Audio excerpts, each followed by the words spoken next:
വികസന പ്രവർത്തനങ്ങളിൽ കേരളത്തിന് കൂടുതൽ കേന്ദ്ര സഹായം ഉണ്ടാകണമെന്ന് മുഖ്യമന്ത്രി പിണറായി വിജയൻ ആവശ്യപ്പെട്ടു. വിഭവ ലഭ്യത കുറഞ്ഞ സംസ്ഥാനം എന്ന നിലയിൽ പ്രത്യേക പരിഗണന കേരളത്തോടുണ്ടാകണം.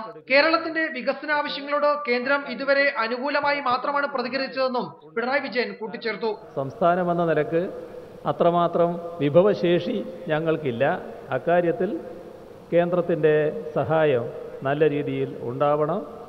എല്ലാ കാര്യത്തിലും പോസിറ്റീവായ സമീപനമാണ് ഈ വികസന കാര്യങ്ങളിൽ പൊതുവിൽ കേന്ദ്രത്തിൽ നിന്നുണ്ടായിട്ടുള്ളത് എന്നുകൂടി ഈ ഘട്ടത്തിൽ അടിവരയിട്ട് പറയാൻ ഞാൻ ആഗ്രഹിക്കുകയാണ്. വികസന പദ്ധതികൾക്ക് വേണ്ടി കുടിയൊഴിപ്പിക്കുന്നവർക്ക് മെച്ചപ്പെട്ട പുനരധിവാസവും നഷ്ടപരിഹാര പാക്കേജും നൽകും. അതിനുശേഷവും എതിർപ്പുന്നയിക്കുന്നവരെ അവഗണിച്ച് മുന്നോട്ടു പോകുമെന്നും മുഖ്യമന്ത്രി പറഞ്ഞു. വികസന പ്രവർത്തനങ്ങൾ നാടിൻ്റെ ഒരു പ്രദേശത്തിൻ്റെ മാത്രമല്ല, നാടിൻ്റെയും രാജ്യത്തിൻ്റെയും വികസനത്തിന് ആവശ്യമാണ്. അപ്പോൾ അത്തരമൊരു കാര്യം വരുമ്പോൾ ഏതാനും ചിലർ വിഷമങ്ങൾ സഹിച്ചായാൽ പോലും അതുമായി സഹകരിക്കാൻ തയ്യാറാവണം. എന്നാൽ വിഷമങ്ങൾ സഹിക്കുന്നവർ അവർ വിഷമിച്ചോട്ടെ എന്ന നിലപാട് സർക്കാർ സ്വീകരിക്കില്ല. അവർക്കാവശ്യമായ നഷ്ടപരിഹാരവും പുനരധിവാസം ആവശ്യമാണെങ്കിൽ പുനരധിവാസവും ഏർപ്പെടുത്തുന്ന നിലപാടാണ് സർക്കാർ കൈക്കൊള്ളുന്നത്. എന്നിട്ടും എതിർക്കാൻ തയ്യാറായാൽ പിന്നെ ആ എതിർപ്പ് അംഗീകരിച്ചു കൊണ്ട് പോകാൻ കഴിയില്ല.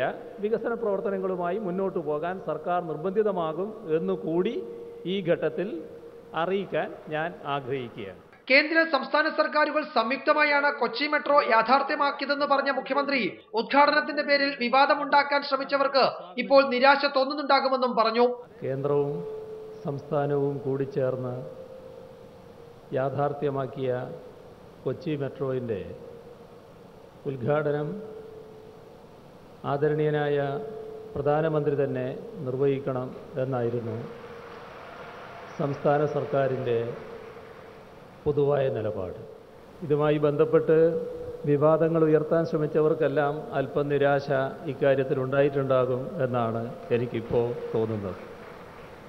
ഏതായാലും കേന്ദ്ര സർക്കാരും സംസ്ഥാന സർക്കാരും യോജിച്ച് തന്നെയാണ് ഈ കാര്യത്തിൽ നീങ്ങിയത്.